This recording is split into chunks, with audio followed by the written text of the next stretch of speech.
Falando também claramente de Deus, eu queria saber se isso tudo tem algum fundamento bíblico ou se é só, sei lá, ideia de...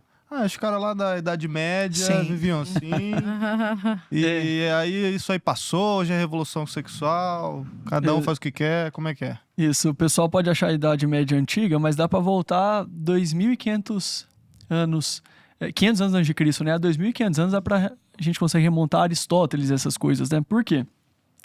A castidade, normalmente, ela é muito referenciada como algo da religião. E aqui, é claro, não é numa época de meu cristianismo, minhas regras, é muito útil que a gente lembre que para quem é cristão, para quem tem fé, essas coisas são muito mais sérias.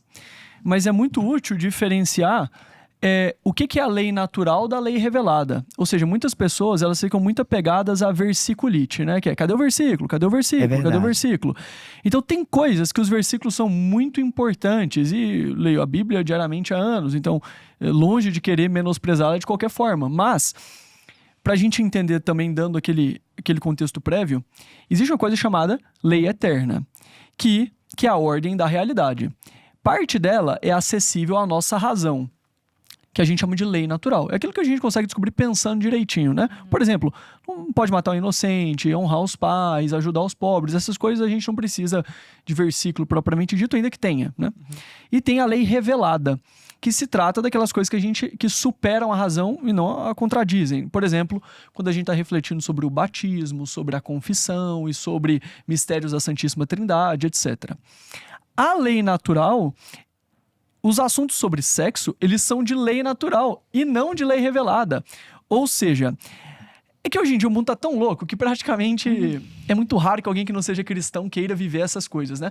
Mas é muito útil, por exemplo, citar Alexandre o Grande, Alexandre Magno, que foi filho de Filipe II, que foi tutelado por Aristóteles. Ele praticamente dominou o mundo conhecido ali aos 25. E tem na biografia de Plutarco, lá, Vidas Paralelas, citando que Alexandre o Grande, imagina, ele poderia ter pegado geral, né? Assim, pensa o que é você ser imperador do mundo naquela época, né? Tem relatos só que ele casou virgem com a mulher que ele amava e que quando ele andava pelas mulheres da Pérsia, que eram consideradas algumas das mulheres mais bonitas do mundo, que ele andava por elas como se elas fossem objetos inanimados, porque por mais lindas que elas fossem, mais linda era a sua continência. Uau. Ou seja, ele sabia o valor de ser senhor de si mesmo. Ele não era judeu, ele não era cristão, ele não tinha Bíblia, não tinha confissão, não tinha batismo, mas ele tinha um intelecto que aprendeu a amar e a buscar a verdade. Então, eu queria só narrar um pouco disso da lei natural para as pessoas entenderem. Isso aqui não é religião. Se fosse religião, por que tantas pessoas que pedem ajuda nessa matéria, eu converso com tantas pessoas, estão pedindo ajuda por motivos que não são religião? Uma moça que já está sendo usada e largada naquele namoro democrático, né? Não quero impor nada, aí troca namorado de 4 em 4 anos, às vezes tem um de 8. De 2 anos, né? Aí vai trocando e ela chega amargurada porque descobre que não existe Ctrl Z. E já tá triste por se sentir usada, ou aquele cara que já pegou várias minas e se sente esquecido por todas, o cara da pornografia, que existem várias pesquisas empíricas nisso, e a gente não precisa de pesquisa empírica para isso, basta que a gente seja muito sincero, que diminui a atração pela esposa, diminui frequência sexual pelas comparações, desordem imaginário. Quantas vezes já vi homem engasgado com ejaculação precoce ou impotência, fala, cara, eu não consigo. Por quê? Tá tão estimulado por um mundo artificial. Tem um trecho muito bom do Salmo 2, e aí eu pegando um versículo, que é quase um humor negro na Bíblia, que eu acho que é muito interessante, que tá falando da revolta contra o Senhor, e falam, quebremos a sua cadeia, afastamos de nós o seu jugo, né? Afastemos a moral de Cristo, as cadeias do Senhor. E aí fala, e aquele que habita no céu ri se o Senhor zomba deles, ou dependendo da tradução, os expõe ao ridículo. Por quê?